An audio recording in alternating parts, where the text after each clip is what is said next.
are some of the things that you've learned going through this that you would not undo? So that's one example. You would still build the AI platform. Is there anything else that, once the market picks up, you go, nope, I run the business differently today because of what I've been through in the past? Yeah, I would change. If you look at my two lists of things that you would, kind of in a retrospective, stop doing these, continue doing these, right?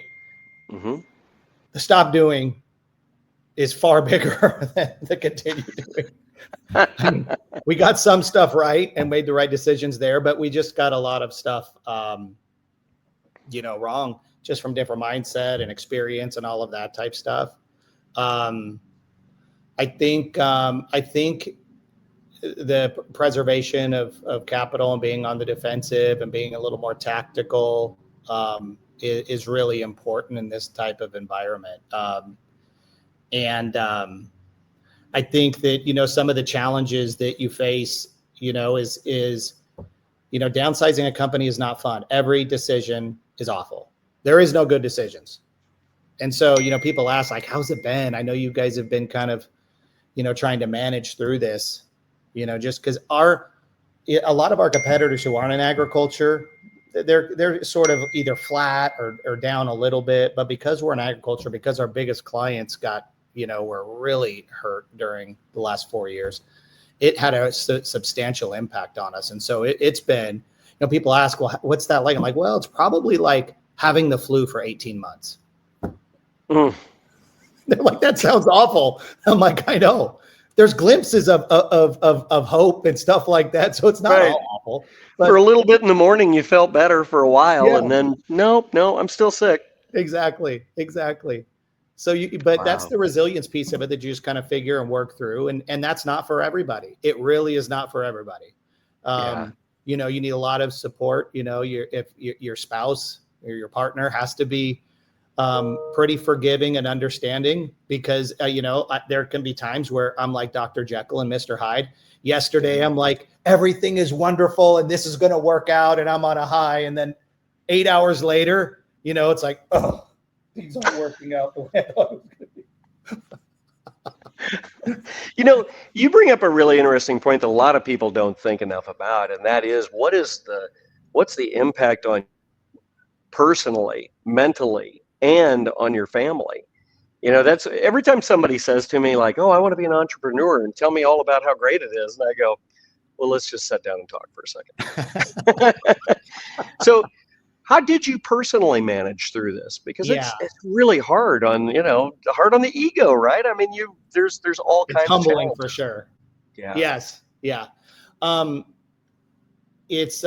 think that this is super interesting. When things were going really, really well, and I'll just, speak for myself. I don't know how it is for other entrepreneurs, but, things are going well.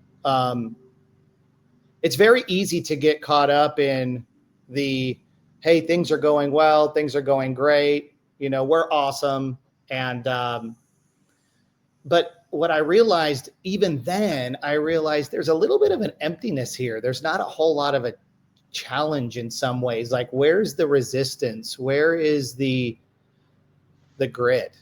Because you remember what it took to get there. And then it's kind of like, okay, well, this is pretty cool and things are going pretty cool. So I'm not going to think about that too much. And now managing through it, it's certainly humbling, which is good, because, I needed big doses of that, because I'm not going to lie. There were moments where I'm like beating my chest being like, I'm pretty badass.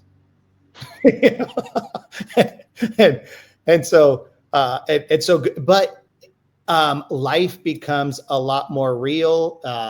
It's more rich. And as I'm managing through it, you start, there's just things like I've been more spiritual, because I'm like, listen, I can't let stress or any of this, ruin me, and I can't let it ruin my family. And then I start looking at them like, you know what, you really, it's not a measurement. The true measurement of your character is not necessarily in how you get to how during good times, how well you did. Right. It's, or how philanthropic you were, or I mean, those are good and that's okay, but it's like that's when things are really easy. It's easy to be good, it's easy to be philanthropic, and it's easy to be virtuous and all of these things.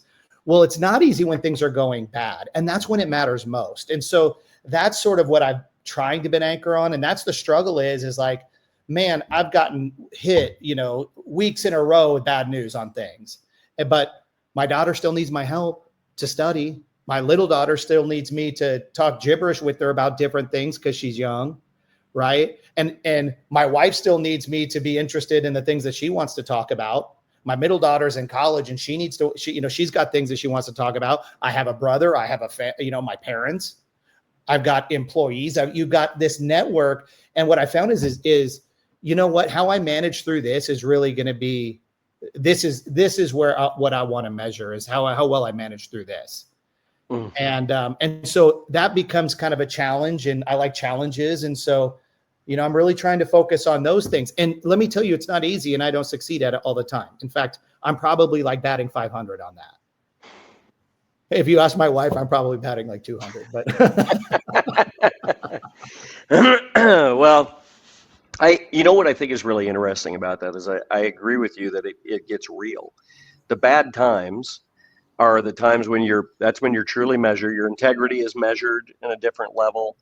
And, to survive that, but listen to you talk about how it actually makes you better is really pretty inspirational. And I hope other people recognize that, because you're right. You're going to learn more about yourself going through something like that